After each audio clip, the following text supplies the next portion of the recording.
Greetings to all of you in the name of our Lord and Savior Jesus Christ. My name is Lipok, and uh, I come from the state of Nagaland, a small state in the northeastern part of India. Um, I've been in church planting for the past 17 years. I represent today a huge number of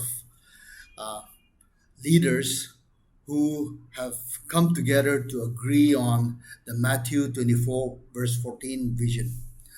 Irrespective of our denominational backgrounds or mission agencies, we've just come together agreeing on this vision and saying, let's get the job done. Today, I live in this country that has the world's biggest harvest field. It is a population with 1.5 billion population and growing each day, with 650,000 villages uh, and increasing each day also. And then there is a 1,757 people groups that have been identified so far, out of which 1,517 are in the unreached people groups list. And, and there is another list called the unengaged, unreached people group, that is 688.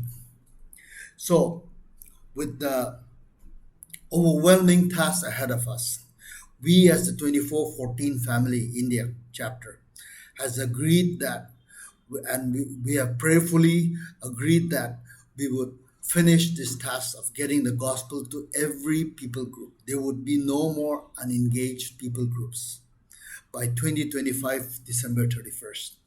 So there's a sense of urgency as well as a task that is overwhelming. But so many a times that we could be so caught up with the huge numbers that is put ahead of us, but we want to go back to the simple tools and simple paths that the Bible has shown to us, so that the work the work that has been assigned to us, the great commission that has been given to every believer, uh, to go and preach the gospel to all nations, baptizing them in the name of the Father, Son, and the Holy Spirit, and teaching them to obey everything that I've commanded. This great commission was given to all believers. And so we believe in the priesthood of all believers. That, like First Peter chapter 2, verse 9, where Peter talks about, you are a chosen race, a royal priesthood. So we do not only agree in a piece of paper, but we agree even in practice. Just like in John 4, Jesus, who had just met this Samaritan woman in the well, revealed who he was, and this lady who had lived a very dark past with five husbands, and the sixth one is not even her husband, has just received Jesus Christ and believed. She drops her water jar and goes back to the village and just says, here, look at this man who has said everything that I have done in my past. Could this be the Christ? And the whole village came to faith. So, looking at this woman who had just believed has become a child of God, has received an identity as a priest, and was willing to now exercise her priesthood. We want to mobilize all our believers, train them so that they are the workforce to get the gospel to every people group with a simple plan, with giving them a simple tool of how do I enter a new village. And that is from Luke chapter 10, where Jesus sends out 70 people, two by two. That means 35 pairs going to different places, praying and asking God to give them the person of peace with a simple tool of being able to share their story and God's story, and giving training every believer on a simple discipleship tool, training every believer in how to form a church. Looking back into Acts chapter 2, verse 41 to 47, what did the first believers do as a church? Simple. Where did they meet? They met in their homes. We look into the New Testament and we see instances. Colossians 4:15, where Paul's writing, greet the saints that meets in your home. Philemon also, greet the saints that meets in your home.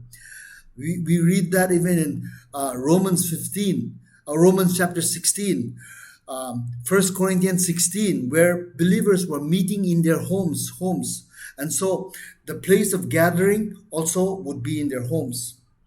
So with these simple paths, simple tools, we want to let them know how to form a church, what to do as a church, and then choose leaders from among themselves.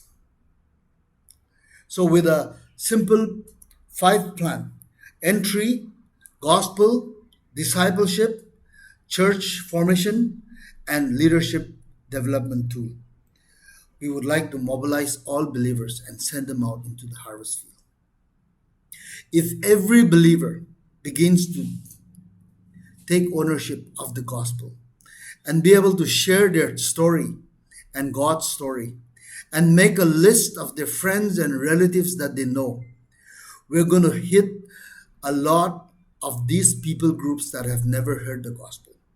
These are people who we come across every day in the marketplaces, in businesses, even when we socialize, we meet all of them. And if every believer takes ownership of the gospel and begins to make a list of the family and friends, just like the demoniac, Jesus had just delivered this guy who was sleeping half of his life in a graveyard, and had just delivered him. And when the villagers told Jesus to get out from this place, and this brand new believer who is now is in the right mind and the clothes have changed, as now begging Jesus, take me with you. Jesus did the other way around. Immediately, instead of taking him with him, Jesus released him and gave responsibility to a brand new believer who had no educational qualification, who had no Christian background, but just released him into the harvest and said, go to your family and tell them what the Lord has done. So if we mobilize all believers and train them, we will be able to achieve this task. As we go on engaging these people groups, many people would say, how can we measure engagement?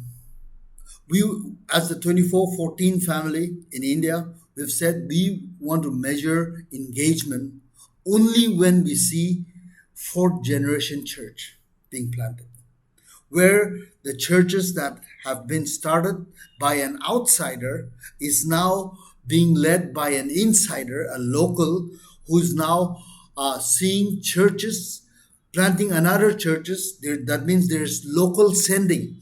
They're locally now, as a church, they're sending to the next village.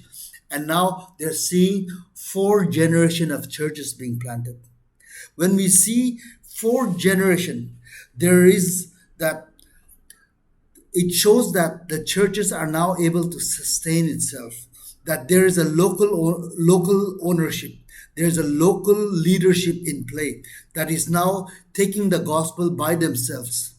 And now then the churches are now healthy. They are self-governing. They're choosing their own leaders. They're sending out laborers to other villages that are have where the gospel has not been preached. They are now self-supporting. They are now self-evangelizing, and they are now self-correcting or even self-feeding themselves, where they do not need an outsider to come and lead the movement. So when that happens, when there is the local ownership, when fourth generation churches have started, then we say that a people group has been engaged. Then we know that it is going to be self-sustaining. If we exit the field too early by just sending one or two laborers for prayer and just sharing the gospel, and we say that the people group has been engaged, I think the word that comes to mind is Christian stewardship. Are we being good stewards? Have we exited the field, left the field too early, that the gospel has not been able to self-sustain itself?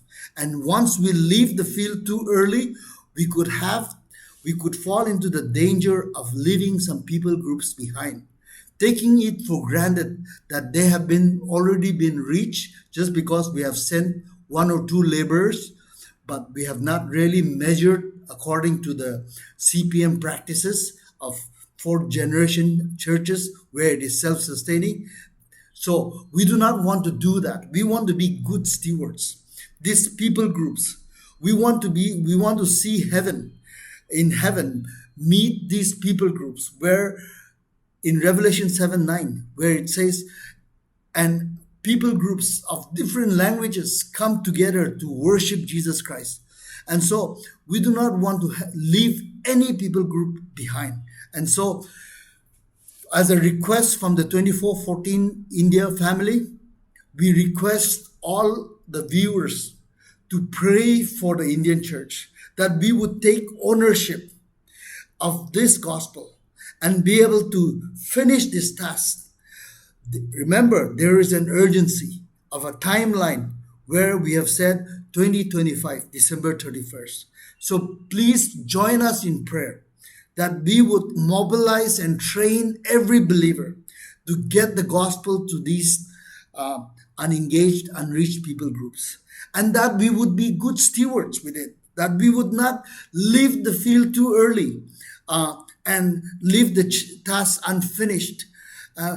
Just pray for us so that God would also provide us the resources, the financial resources, so that we would be able to build this momentum everywhere. So what we have seen is that when a movement takes place, another movements are being sparked, new movements are being sparked by from another movement. So as a movement leader, we want to have more and more laborers, train them up so that they become church multipliers, and we want to send them out into the harvest field.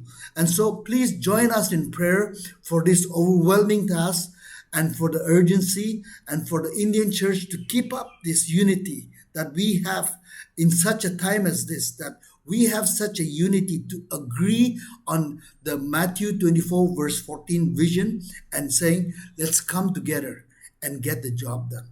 Thank you, and God bless you all.